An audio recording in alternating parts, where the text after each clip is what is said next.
नमस्कार, मैं हूं आपके साथ प्रगति और आप देख रहे हैं टोटल टीवी। खबरों की शुरुआत करेंगे बड़ी खबर के साथ, जहां हरियाणा में एक साथ 4 लोगों से रंगदारी मांगने की घटना सामने आई। दरअसल एक साथ 4 लोगों से एक ही शहर में रंगदारी मांगने की ये घटना पानीपत में बीजेपी नेता के अलावा 3 कारोबारियों को धमकी मिली है। बीजेपी के निगम पार्षद डॉक्टर गौरव श्रीवास्तव को धमकी मिली। इसके अलावा योगेश और रजनीश को 5-5 करोड़ की रंगदारी की मांग की गई है। इसराना से हरेंद्र से 2 करोड़ की रंगदारी मांगी गई है। रकम नहीं देने पर गोलियों से खून डालने की धमकी भी दी गई है। कॉल करने वाले ने खुद को लॉरेंस गैंग का सदस्य बताया है। तो एक बार फिर से हरियाणा में रंगदारी की घटना सामने आई, जहां बीजेपी के नेता के साथ साथ 3 अलग अलग और लोगों से रंगदारी मांगने की ये घटना, कुल मिलाकर के 4 लोगों से रंगदारी मांगी गई। और हरियाणा में एक साथ 4 लोगों से रंगदारी मांगने की घटना निकल करके सामने आई। कॉल करने वाले व्यक्ति ने खुद को लॉरेंस गैंग का सदस्य बताया है। पानीपत में बीजेपी नेता के अलावा 3 कारोबारियों को धमकी मिली है। बीजेपी के निगम पार्षद हैं डॉक्टर गौरव श्रीवास्तव, उनको धमकी मिली। इसके अलावा योगेश, रजनीश को 5-5 करोड़ की रंगदारी मांगी गई। इसराना से हरेंद्र से 2 करोड़ की रंगदारी की मांग की गई है। ज्यादा जानकारी के लिए हमारे साथ हमारे एसोसिएट एडिटर देवेंद्र कथुरिया जी जुड़े हुए हैं। देवेंद्र जी, हरियाणा में एक बार फिर से रंगदारी की घटना निकल करके सामने आई, जहां बीजेपी नेता के साथ साथ 3 और लोगों से रंगदारी की मांग की गई। एक साथ 4 लोगों से एक ही शहर में रंगदारी मांगने की ये घटना, कॉल करने वाले सदस्य ने खुद को लॉरेंस गैंग का सदस्य बताया है।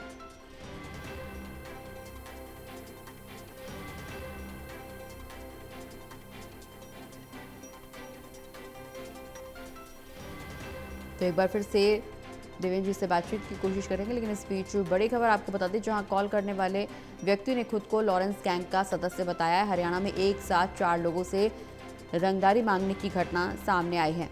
देवेंद्र जी हमारे साथ एक बार फिर से जुड़ गए। देवेंद्र जी, पानीपत में बीजेपी नेता के साथ साथ 3 और लोगों से रंगदारी मांगने की घटना निकल करके सामने आई। 2 लोगों से 5 करोड़ की मांग की गई। इसके अलावा इसराना के हरेंद्र से 2 करोड़ रुपए की रंगदारी मांगी गई है। रकम नहीं देने पर गोलियों से बूंद डालने की धमकी भी दी गई है। देखिए प्रगति, मेरे को लगता है हरियाणा में संभवतः ये पहला मामला है कि किसी एक शहर में 4 व्यापारियों को एक साथ रंगदारी की धमकी भरी कॉल आई है। व्हाट्सएप कॉल करने वाले ने खुद को लॉरेंस गैंग का सदस्य रणदीप मलिक बताया कि रणदीप मलिक बोल रहा हूँ। 4 अलग अलग लोगों के पास कॉल आई है। एक चीज आपने शायद मेंशन नहीं की, इसमें एक तो डॉक्टर गौरव श्रीवास्तव बीजेपी के नामित पार्षद हैं। अब इनको नॉमिनेट किया गया था। IBM हॉस्पिटल चलाते हैं, MBBS डॉक्टर, अच्छा हॉस्पिटल चलाते हैं, और इनको बीजेपी ने नॉमिनेट किया था निगम पार्षद में, डॉक्टर गौरव श्रीवास्तव। इनसे 5 करोड़ की रंगदारी मांगी गई है। ये कहा गया है कि आपके बारे में, आपके परिवार, आपके अस्पताल के बारे में पूरी जानकारी है। अगर 5 करोड़ की रंगदारी नहीं दी तो गोली मारकर गोलियों से आपको छलनी कर देंगे, इस तरह के शब्द यूज किए गए हैं। दूसरा, रजनीश और योगेश, ये 2 भाई हैं। मिठन स्वीट्स नाम पे पानीपत में बहुत चेन है स्वीट्स की, बहुत बड़ी पुरानी दुकानें, 80 साल पुरानी। मिठन स्वीट्स एक ब्रांड नेम है पानीपत में, कई ब्रांचें हैं इनकी, अच्छा खासा बिजनेस है। तो योगेश और रजनीश 2 भाई हैं, 2 अलग अलग इनकी शॉप्स भी हैं। इन दोनों को भी कॉल आई है कि 5 करोड़ रुपए दे दो, नहीं तो गोलियों से भून देंगे। और तीसरी कॉल इसराना में एक सुकरम पाल है, सुकरम पाल बिजनेसमैन इसराना में, तो उसको उससे 10 करोड़ मांगे गए हैं सुकरम पाल से। और इसराना में ही एक हरिंदर है, कोई छोटा बिजनेसमैन है, उससे 2 करोड़ मांगे गए हैं। मतलब 2 लोगों से 5-5 करोड़, सुकरम पाल इसराना से 10 करोड़ और हरिंदर से 2 करोड़। मतलब एक ही शहर के 4 लोगों को इस तरीके से धमकी दी गई है कि तुम्हारी वेयर अबाउट सब पता है हमारे को, नहीं दिया, ज्यादा होशियारी दिखाने की कोशिश की तो गोलियों से भून देंगे। मतलब आप अल्फाज देखिए, जैसे कानून का, पुलिस का, समाज का, किसी का कोई डर नहीं, इतने खुले होकर धमकी देना। तो अभी इस मामले में मीडिया के लोग गए थे, DSP सतीश वत्स से, उन्होंने मीडिया को बताया है कि 10-15 दिन से हो रहा था। दरअसल मिठन की जो बात है आपको बताऊं प्रगति, मिठन स्वीट्स के जो योगेश हैं, बड़े भाई हैं, छोटे रजनीश हैं, इनको पहले भी 2 बार इस तरह की कॉल आई थी, पुलिस मुहैया कराई गई थी, बहुत शोर मचा था शहर में, ये पुरानी बात है। अब फिर तीसरी बार इनको कॉल आई है, तीसरी बार मिठन स्वीट्स के योगेश को और उनका छोटे भाई रजनीश को 5 करोड़ मांगे गए हैं, नहीं तो धमकी दी गई है कि जान से हाथ धो बैठोगे। तो एक साथ 3 व्यापारी और एक बीजेपी नेता, खुद जो MBBS डॉक्टर है, अस्पताल संचालक है, IBM हॉस्पिटल है, इनके 2 हॉस्पिटल हैं।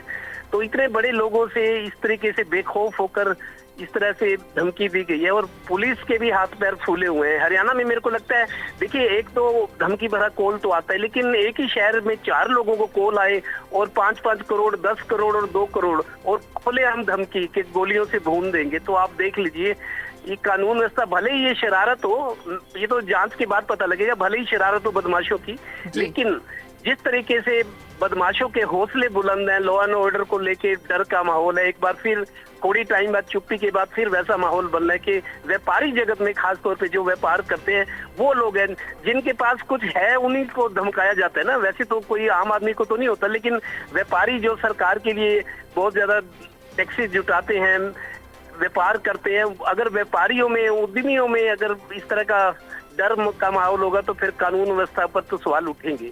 जी चलिए, बहुत बहुत शुक्रिया देवेंद्र जी, ये तमाम जानकारी दर्शकों तक पहुंचाने के लिए। एक बदमाश आदमी इस तरह की शरारतें कर रहा है और उसमें टीमें हमारी लगी हुई हैं, कुछ में हमने FIR भी दर्ज की है, CIE उसमें इन्वेस्टिगेशन कर रही है और उम्मीद है कि हम उसको जल्दी ही उसका पर्दाफाश करेंगे और ऐसी गुंडागर्दी को हम नहीं चलेंगे।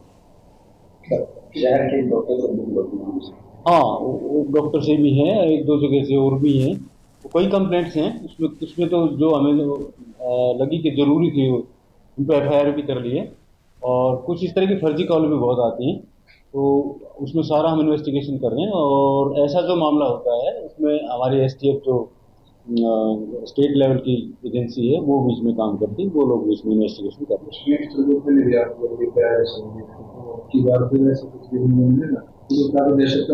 हाँ बिल्कुल मिलेगा, हम खुद इसमें बहुत ज़्यादा अलर्ट हैं और क्योंकि इससे पब्लिक में पैनिक फैलता है, पुलिस बहुत ज़्यादा अलर्ट है और बड़ा सीरियसली इस पर काम कर रहे हैं, जल्दी हम इनको सलाखों के पीछे भेजेंगे।